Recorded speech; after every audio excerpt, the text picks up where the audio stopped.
This is Glasgow Rangers Nation. Welcome along. I'm Aaron James, and this is all your latest Rangers news, guys. Obviously, please check out the pod from last night. We talked over what was a good day for Rangers yesterday, a very active day for Rangers yesterday, with a fair few announcements. I think a lot of us weren't actually genuinely expecting. That's the word I want.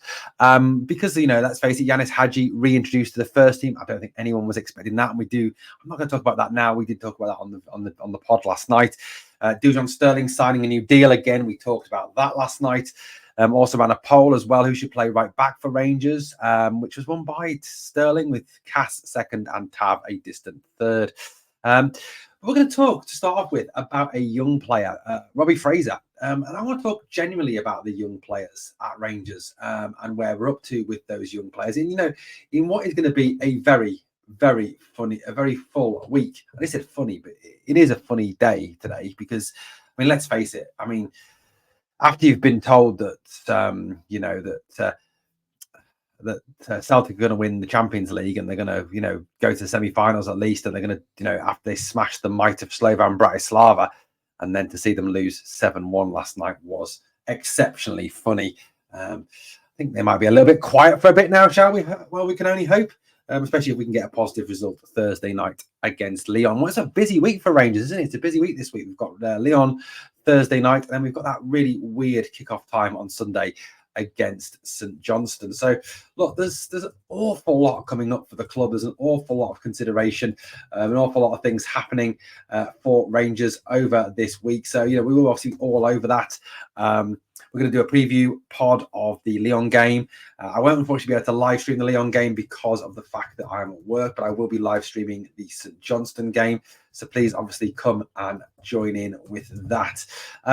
Right, guys, let's talk through this story first of all. Now, I want to talk about Robbie Fraser. Robbie Fraser, who has played 4 times for the first team, came into the team at the end of last season, played well against Dundee, played okay against Hearts. I don't think, I don't recognise the description of getting him ripped a new one by Oda that some of our fans have said. I think I've rewatched the game and that certainly wasn't the case. Robbie's proven that he's certainly capable of playing as a left back or a left winger. He's got pace. He's a decent little lad. He's come through the Rangers Academy. He's a Rangers man. He can tackle. He certainly doesn't look out of place. He didn't look out of place against Dundee. And I don't think that any of these younger players, the likes of Bailey Rice, Cole McKinnon, Zach Lovelace, Paul Ncio, Archie Stevens, Robbie Fraser, Mason Munn, Lewis Bowdenakis. I don't think any of those guys would look out of place against some of the poorer teams in the SPL. I think we underestimate sometimes just how shit St Johnstone and Ross County and Dundee and Dundee United genuinely are. And these young players, how are we ever going to see whether these young players are up to it if we don't actually use them? So, look, we'll talk about them in a minute. But Robbie Fraser obviously missed out on a starting berth at left back in Malmo on Thursday night, when Hiefte was suspended, and certainly hasn't had much of a look in this season. I think he's only made 1 substitute appearance this season in the league. Obviously hasn't featured in any other competitions. Robbie, I think, really did feel that perhaps last season, that when he was getting a chance to play those league games towards the end of the season and was coming into the team, that maybe, just maybe, and he got his start against Hearts, of course, that maybe, just maybe, that he would be in a position to feature this season. Now, I think a lot of people were expecting to see Robbie Fraser play a role on that Thursday night. I think, look, nothing against Big Cass. I thought Cass was excellent on Thursday night. Brilliant. I really like him. And I think he has obviously played left back in his career, but he is naturally right-footed. Robbie Fraser is naturally left-footed. And, I think it's important to have a natural balance to your team. Fraser's left foot gives you that balance, especially, as your left winger was right-footed.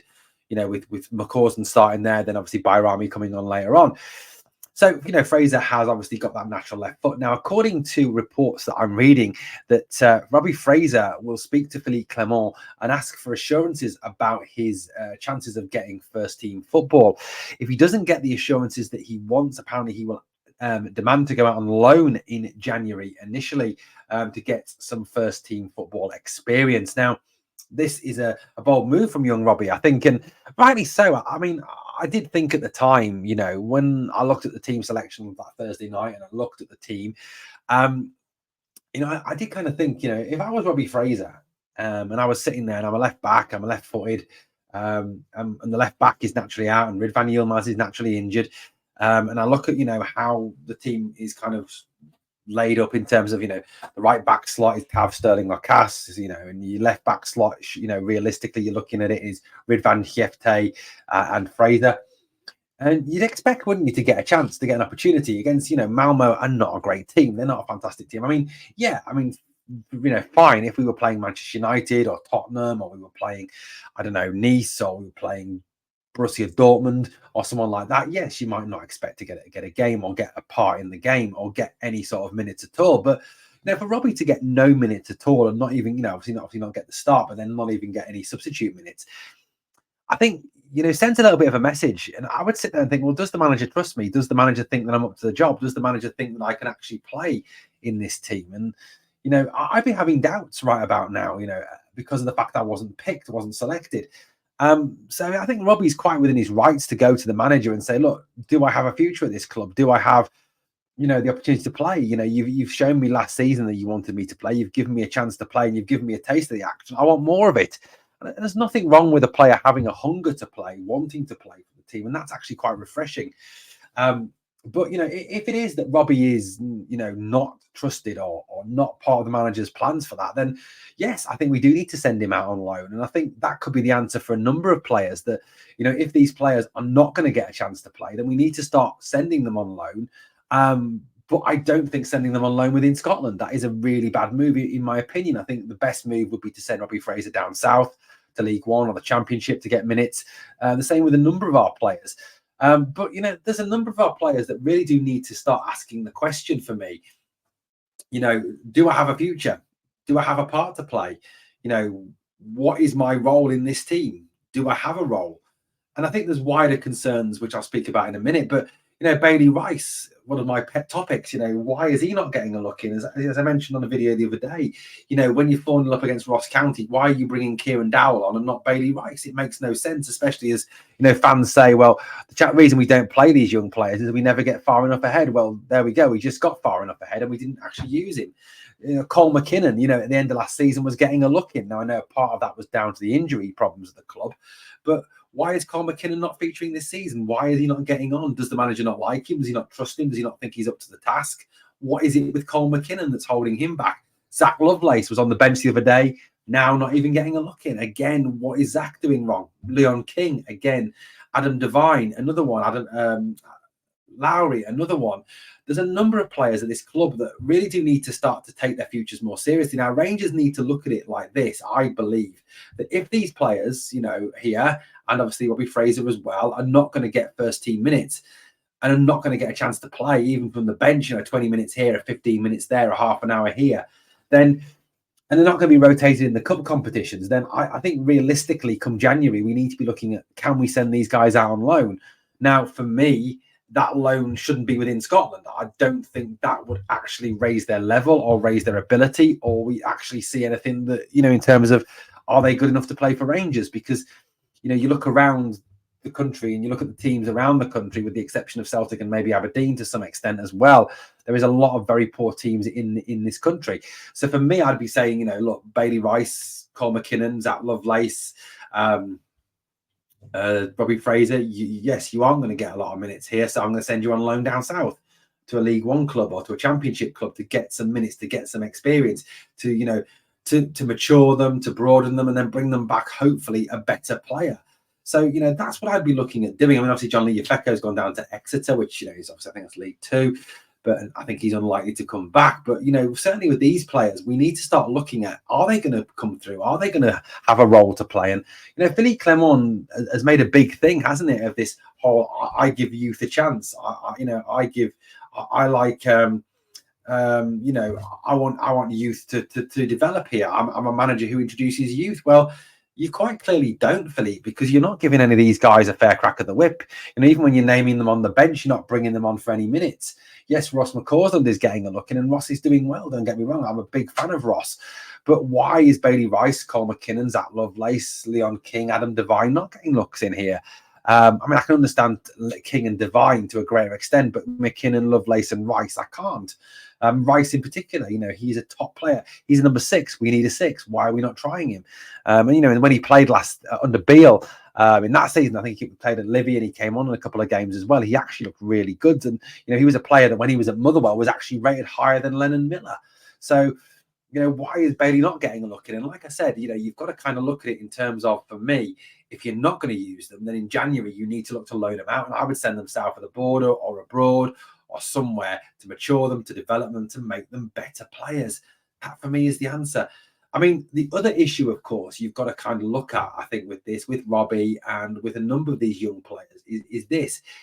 If Philippe Clement decides that that he's not going to use them and they don't have a future with his team, and he'd much prefer to sign young players or to to go out and get young players off the market, the likes of Dio and Barron and Igman, then you've got to kind of question the role of the academy. What is the academy doing? Is the academy A producing good enough players? Is the academy B actually got any point to it anymore? Because we're told that we have one of the best academies in Europe, that we have an outstanding academy.